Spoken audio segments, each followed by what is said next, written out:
Baik semua, selamat datang di video ini kembali. Dan jangan lupa, Assalamualaikum warahmatullahi wabarakatuh. Jadi pada video kali ini kita akan melanjuti tutorial kita mengenai e-framework. Untuk tampilan di video sebelumnya, kita sudah berhasil membuat seperti ini. Kita sudah ganti default dari controllernya. Dan bagi yang belum nonton, silahkan nonton dulu video sebelumnya. Oke, jadi pada video kali ini kita akan bahas tentang render atau bagaimana sih melempar tampilan ke dalam view. Oke, untuk caranya kita akan bekerja di app controller. Ini adalah default controller baru kita. Di sini kita akan buat sebuah metode baru. Di sini kita akan buat metode baru namanya data. Kalau kita refresh di sini, tentu saja hasilnya not found. Tapi kita akan mencoba membuatnya dengan cara sama. Untuk membuat sebuah metode, kita awali dengan public function, action, nama metodenya. Jadi kita tulis public function, action. Ini aturan dari Yi dan ini sifatnya wajib. Jadi kita tulis data. Kemudian di sini kita return adalah this render. Oke, yang pertama kita akan bahas tentang render. Jadi di dalam fungsi render ini, dia akan melempar view atau tampilan dari controller ke dalam view. View-nya ada di sini. Di dalam front end, karena kita bekerja di front end, ini controllernya, ini view-nya. Oke, di dalam view ada lagi beberapa folder.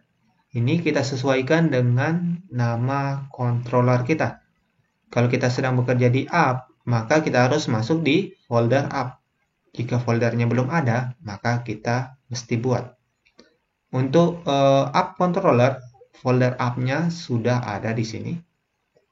Oke, kemudian ini akan dirender sesuai dengan nama filenya. Misalnya kita ingin buat nama filenya adalah data, maka kita perlu mencari di sini ada nggak file yang namanya data. Kalau tidak ada, maka kita perlu membuatnya dengan cara klik new file data.php. Oke, kalau kita simpan dan refresh ini, tampilannya berhasil. Dan kalau filenya tidak ada, itu pasti error. Nih, kalau kita delete, nih, katanya view not found. Dan filenya tidak ada katanya. Jadi wajiblah membuat file yang sesuai yang di render. Yang di sini, ini kosong. Kalau kita refresh kembali, ini kosong karena konten di dalamnya tidak ada. Misalnya kita tulis H1, halaman data.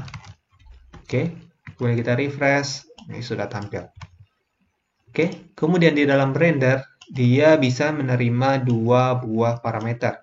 Untuk parameter pertama adalah nama view-nya, sedangkan parameter kedua adalah data yang akan dikirim. Misalnya seperti apa? Misalnya kita mempunyai sebuah variabel teks yang isinya adalah halaman, misalnya halaman, maka yang di sini kita bisa lempar di parameter kedua, bentuknya adalah array. Kemudian kita tulis di sini adalah nama variabel yang akan kita lempar adalah text. Ini adalah variabel baru yang isinya diambil dari variabel yang ini, text. Oke. Kalau kita refresh di sini tidak ada perubahan. Sedangkan data yang ini bisa kita tulisan halaman ini kita bisa delete. Lihat ini terhapus. Kita bisa gunakan tulisan halaman ini yang dari variabel teks ini kita gunakan atau kita konsumsi di dalam view-nya dengan cara kita tulis tag php echo atau bisa disingkat menjadi php sama dengan apa? Sama dengan variabel yang kita lempar yaitu teks. Oke, teks. Kemudian save. Tulisan halamannya sudah muncul. Kemudian kalau kita ingin melempar lagi data kedua, misalnya kita tulis ini title-nya. kita tulis title-nya adalah data, kemudian titik koma. Untuk melemparnya sama, kita tambahkan di dalam array-nya, koma, kemudian kita tulis nama variabelnya apa, adalah title. Kemudian kita tulis lagi yang isinya diambil dari title. Oke, untuk membedakan ini mungkin kita bisa ganti ini menjadi var1, var2, sedangkan untuk yang teks kita ganti jadi var1. Oke, jadi yang pas kita gunakan di sini bukan lagi teks, melainkan var. Untuk data, tulisan data ini yang kita ambil dari sini, maka kita panggil var2. Jadi kita buka lagi teks php, kemudian kita panggil var2. Kalau kita refresh, hasilnya sama. Itu dia. Dan untuk data yang dikirim ini, isinya bukan cuma string, kita juga bisa mengirimkan sebuah array, misalnya. Kita buat saja ini ke dalam array multidimensi. Yang pertama kita isi, array-nya adalah variabel var1, kemudian kita isi menjadi teksnya apa tadi, halaman. Kemudian yang kedua adalah var2, kita isi dengan data, tulisan teks data.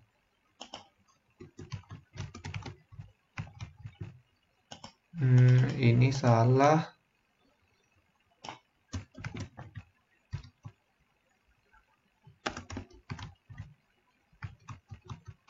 Tunggu, kenapa ini salah? Oke, kita harus bungkus ini ke dalam array juga, karena ini array multidimensi. Jangan lupa titik koma. Oke, ini salah. Kita hanya lupa titik komanya. Ini kita tambahkan koma. Oke, array-nya sudah berhasil. Katanya ini undefined text. Memang tidak ada. Yang ini yang kita lempar di sini adalah array. Karena kita ingin menggunakan nama yang sama, kita bisa singkat menjadi compact. Jadi array ini sama dengan compact, yang ini sama dengan array seperti ini. Ini sama. Ini sama. Kita lihat ini karena variabel yang dilempar, variabel yang ini yang dilempar array dengan variabel sebelumnya sama, maka kita bisa persingkat ini menjadi compact. Ini fungsi dari PHP. Oke, setelah itu kita bisa konsumsi di sini. Tapi sebelumnya kita pastikan dulu apa isi dari variabelnya dengan cara memanggil var_dum. Kita buka teks PHP, kemudian kita var_dum di sini. var_dum dari array. Oke, kita lihat di sini bentuk array-nya adalah multidimensi. Yang pertama ada var1, kemudian var2. Jadi untuk menggunakannya di codingan kita bisa panggil seperti ini. Misalnya H1, untuk var1 kita bisa panggil array, kemudian di dalamnya ada index namanya var1. Oke, var1, dan jangan lupa kita bungkus ini ke dalam teks PHP echo, kemudian refresh, muncul tulisan halaman. Untuk var2 gimana? Untuk var2 kita samakan dengan variabel 2. Oke. Atau kita bisa juga looping. Yang ini kita bisa looping karena ini bentuknya multidimensi. Kita bisa looping. Misalnya kita pakai for each. Di sini php sama dengan for each dari variabel array. Kita aliaskan menjadi A. Oke. Kemudian kalau kita var_dum kembali variabel A, dia sudah melooping datanya. Nih, ada halaman, ada data. Jadi di sini kita tinggal panggil saja, kita echo dari A. Oke, ini halaman data. Atau kita bisa pakai metode templating. Yang ini kita jadikan, jangan pakai kurung kurawal, kita pakai titik 2. Oke, titik 2. Ini kita buat jadi satu baris. Kemudian yang ini kita tulis and for each. Oke. Nah, kemudian H1-nya kita panggil di sini. H. Atau H1-nya pembukanya kita taruh di depan sini dan penutupnya kita taruh di sini. Supaya yang di looping cuma variabel A-nya saja. Dan ini kita masukkan ke dalam teks PHP echo. Oke, kalau kita refresh, hasilnya sama dengan yang ini. Oke, itu dia untuk cara merender data. Untuk datanya nanti bisa dipertambah-tambah, mau sampai 3, kita buat dulu 3, misalnya ada lagi var 3, isinya adalah complete. Kemudian kita refresh, ini otomatis dipanggil nanti di looping. Oke. Ini kita hapus kembali, kita bersihkan, dan kita lanjut ke render kedua. Render kedua adalah, namanya adalah render parsial. Untuk render parsial, untuk metode penulisannya sama. Kita tulis render parsial. Kemudian yang pertama diminta adalah nama file app-nya nanti apa? Yaitu namanya adalah data. Tapi perbedaannya di sini, yang di render cuma yang ada di view ini. Sedangkan untuk header dan juga footer ini tidak termasuk. Nih, kalau kita refresh, maka dia akan menampilkan halaman kosong karena di file data datanya kosong. Kalau kita tulis H1 halaman data, maka dia hanya menampilkan halaman data saja karena bentuknya cuma merender parsial. Maksudnya dia hanya merender satu part saja atau satu bagian saja. Itu dia. Kalau kita mau kirimkan data juga sama. Kita tulis compact misalnya, kita buat data. Dan di depan sini kita buat variabel data, misalnya halaman data. Kemudian kita refresh, nih, hasilnya sama. Oke, ini kita belum menggunakan. Kalau menggunakannya kita tinggal konsum di sini, kita tulis data. Kita refresh, hasilnya sama. Itu dia. Selanjutnya render kedua ada namanya render content.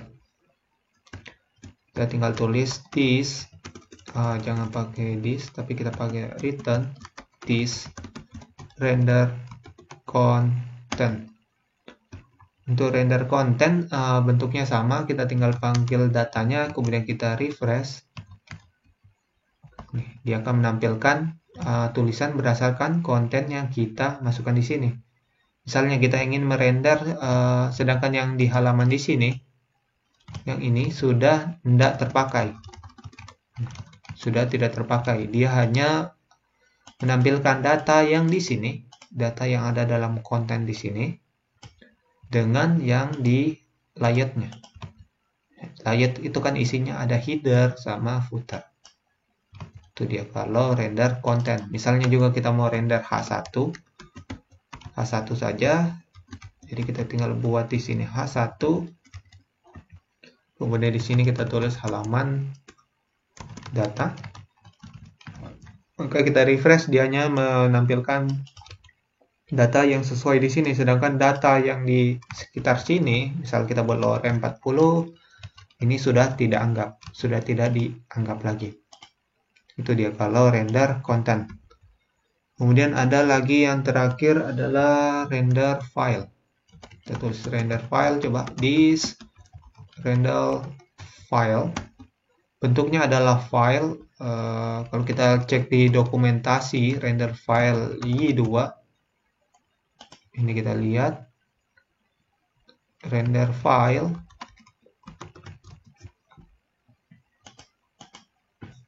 Ini akan merender sebuah file atau view filenya. Coba kita tulis di sini render file data. Tunggu, dia titik koma. Kemudian kita refresh. Ini katanya the file does not exist. Jadi kalau file dia ada sedikit pengaturan spesial sepertinya. Nanti kita buat lagi seri lain tentang render file ini, karena sepertinya dia akan merender sebuah file. Jadi kita kembalikan untuk render file, kita anggap filelet saja. Dan selanjutnya kita akan lanjut ke render parsial konten. Yang terakhir ada namanya render Ajax. Untuk render Ajax juga mungkin kita tidak kasih lihat dulu sekarang, karena render Ajax ini lebih kelihatan kalau kita sedang bekerja di bagian form. Jadi render Ajax sesuai namanya pasti dia menggunakan JavaScript nantinya. Kalau kita tulis di sini render Ajax data,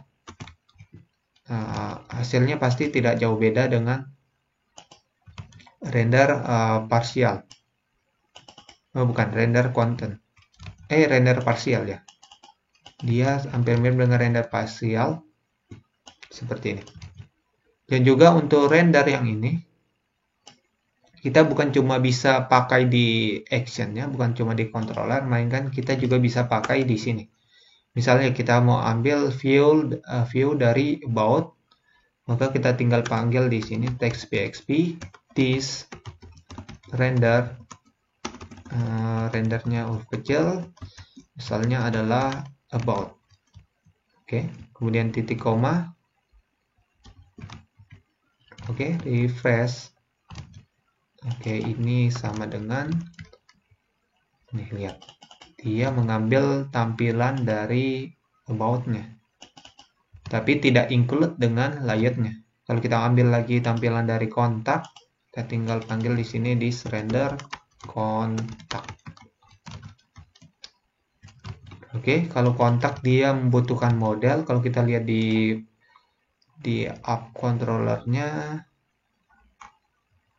controller di sini butuhkan sebuah model. Jadi kita tidak bisa seenak jidat untuk merender di dalam view. Untuk render di dalam view biasanya kita ambil data-data tertentu. Misalnya kita punya sebuah komponen carousel, kita bisa panggil di sini. Misalnya di render carousel. Ini bisa. Oke, mungkin itu saja untuk video kali ini untuk rendernya. Dan jika ada kurangnya tolong dimaafkan. Wassalamualaikum warahmatullahi wabarakatuh.